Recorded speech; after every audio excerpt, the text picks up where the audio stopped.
Lur, aku masih di Kalimantan Barat nih. Kali ini aku sengaja melipir ke pasar untuk membeli ikan. Aku diminta Kak Michelle dan Kak Tisa untuk beli ikan gabus. Katane mau diolah jadi poron, Lur. Di Kalimantan Barat, poron merupakan sebutan untuk ikan yang difermentasi. Fermentasinya menggunakan beras merah dan garam, Lur. Beras merah ini sebelumnya sudah kutumbuk, campur dengan garam, lalu lumuri ke potongan ikan gabus sampai merata.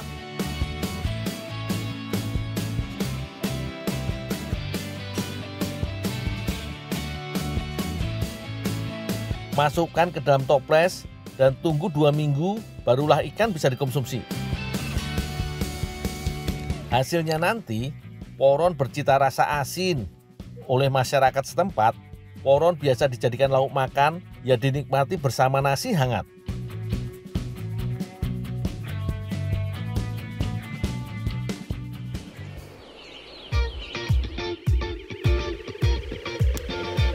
Nah, bukan gundu namanya kalau mengolah makanan yang biasa. Kali ini, poron bakal aku inovasikan jadi kudapan manis. Jadi kue bingke khas Pontianak, Lur. Kak Michelle sudah mulai membuat adonan tuh. Kocok telur ayam dan gula pasir sampai adonan mengembang. Sementara itu, aku bantu mengukus kentang.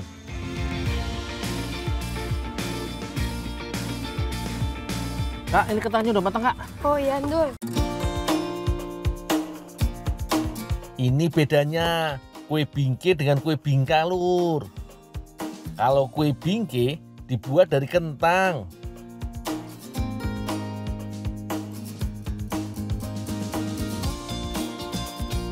Haluskan kentangnya, nggak perlu pakai blender, Lur.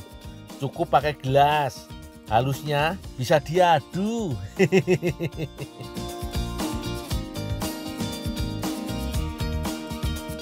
Kalau sudah halus, masukkan kentang ke dalam adonan.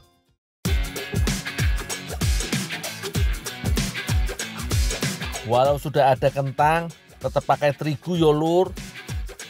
Dijamin kue bingke ini bakal mengenyangkan. Double karbo, Lur.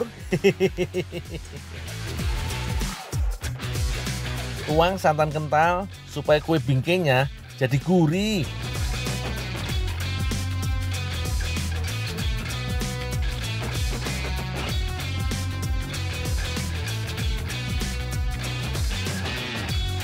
Kalau biasanya kue bingke berwarna kuning, kali ini kita bikin yang beda, berwarna merah.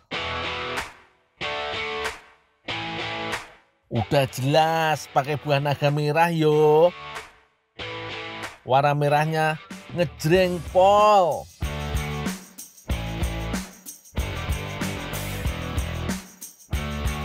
Kak Tisa juga butuh pewarna alami oranye. Wortel jadi pilihan yang tepat.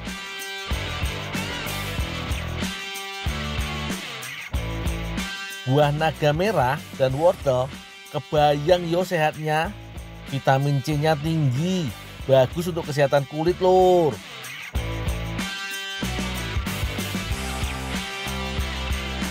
Tuang pewarna makanan alami ini ke adonan.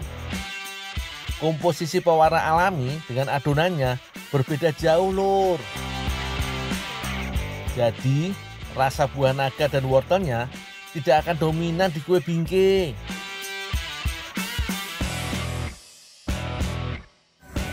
Kak, ini poronnya, Kak, yang udah jadi, Kak. Oh iya, Ndul, taruh situ aja. Makasih ya. Ya, Kak. Untungnya, Kak Michelle dan Kak Tisa punya persediaan poron. Bikin poron emang butuh waktu lama. 2 minggu baru bisa dinikmati. Kalau kurang 2 minggu, ikan belum mateng dan rasanya bakal amis. Sebelum dicampur ke adonan, buang tulang ikan dan lumatkan daging ikan seperti ini.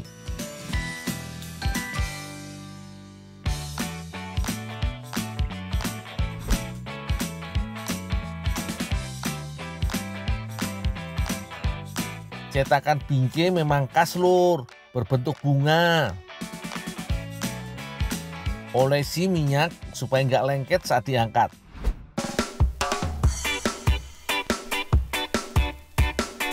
Tuang adonan ke dalam cetakan, lalu panggang selama setengah jam.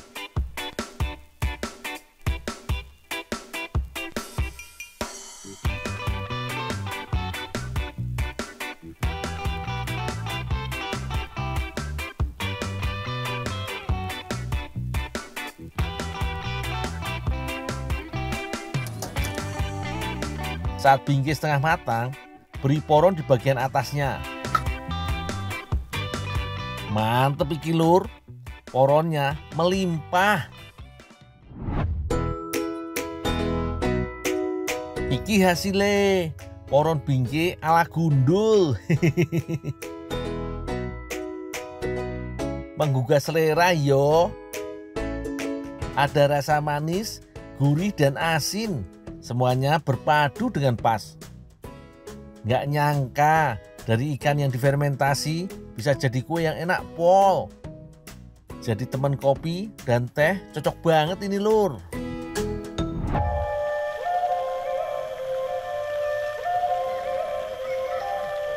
Di Singkawang, tepatnya di daerah Sijangkung, terdapat taman bunga yang indah, yaitu Taman Bukit Bougainville. Sesuai namanya, di taman ini terdapat banyak tanaman bunga bougainville dengan berbagai macam warna. Bougainville, atau disebut juga bunga kertas, cocok sekali ditanam di daerah tropis seperti ini. Selain sebagai penghias halaman, bunga kertas memiliki banyak manfaat jika dikonsumsi. Yang muda-muda kalau yang muda itu masih agak enak, dimakan mentah juga bisa enak. Sedangkan menurut penelitian di Amerika, ekstrak bunga kertas mengandung zat yang berguna sebagai antibiotik alami. Hari ini, Pak Minto memintaku untuk memetik bunga kertas di kebunnya. Bunga ini akan diolah menjadi kudapan yang enak, yaitu kue sabun. Eits, bukan kue yang terbuat dari sabun ya, tapi kue yang teksturnya mirip dengan sabun. Dul, Ya Pak. itu tadi aku udah buat lubang. Kamu ke sana tanam itu bunga itu ke lubang yang aku buat tadi. Oh di belakang sana Di Pak. belakang. Oh ya Pak. Tanamnya pelan-pelan. Ya Pak. Ya, yuk sekarang. Karena banyak bunga yang sudah dipetik, sebagai gantinya aku harus menanam tanaman bougainville di pulau buatan milik Pak Minto. Aku harus menyeberangi danau terlebih dahulu. Walau danau buatan, ternyata tingkat kedalamannya beragam, dari 1 hingga 4 meter.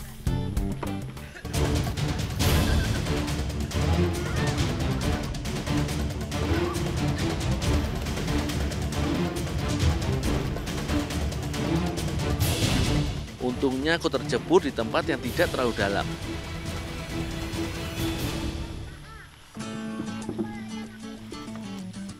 Untung saja bunganya tidak hancur dan masih bisa ditanam.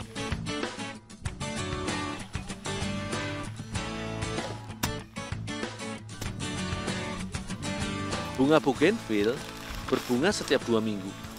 Pada hari-hari besar seperti Imlek atau Tahun Baru, bunga-bunga ini mekar dengan cantiknya di taman.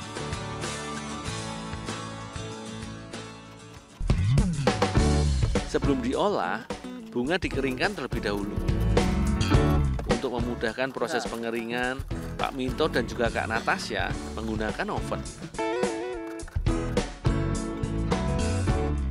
Sebenarnya, bunga bougainville yang sudah kering juga dapat langsung diolah. Hanya saja, agar lebih higienis, kami menggunakan bunga yang masih segar dan dikeringkan.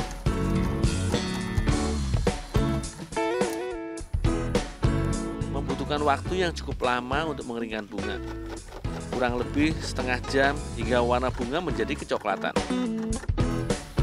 Musa, ini kayaknya udah kering nih, Sa. Udah ya, siapkan tempatnya ya.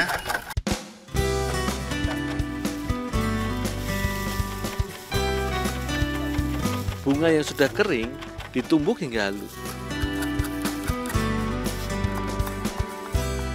Bunga yang sudah berbentuk bubuk akan dijadikan campuran pada adonan kue sabun.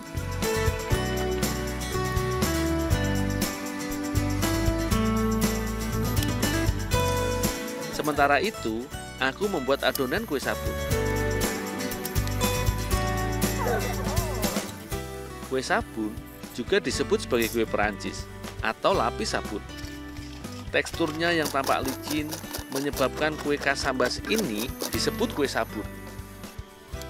Cara pembuatan kue sabun sebenarnya mirip dengan kue lapis pada umumnya. Pertama-tama, telur dikocok dengan gula hingga gula larut.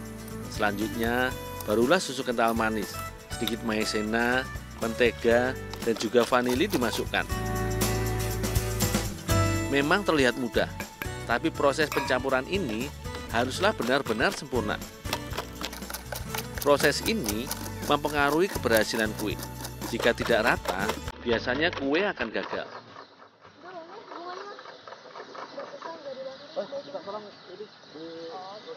Tidak lupa, hasil tumbukan bunga pun kumasukkan dalam adonan. Sepintas tercium wangi seperti teh hijau dari tumbukan bunga kertas. Adonan siap dicetak.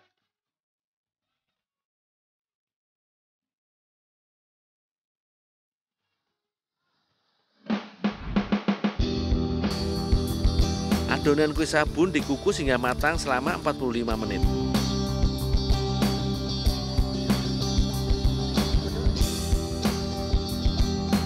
Lebih baik tidak terlalu sering membuka kukusan agar kue tidak meletus dan tetap padat. Kue sabun bunga kertas pun siap disantap. Warna kue menjadi lebih gelap karena adanya campuran bunga kertas. Bunga kertas yang dicampurkan dalam adonan rupanya naik ke permukaan kue, membuatnya tampak seperti taburan. Tekstur kue terasa lembut di lidah, mirip dengan tekstur puding. Rasa bunga kertas sepintas terasa seperti teh hijau.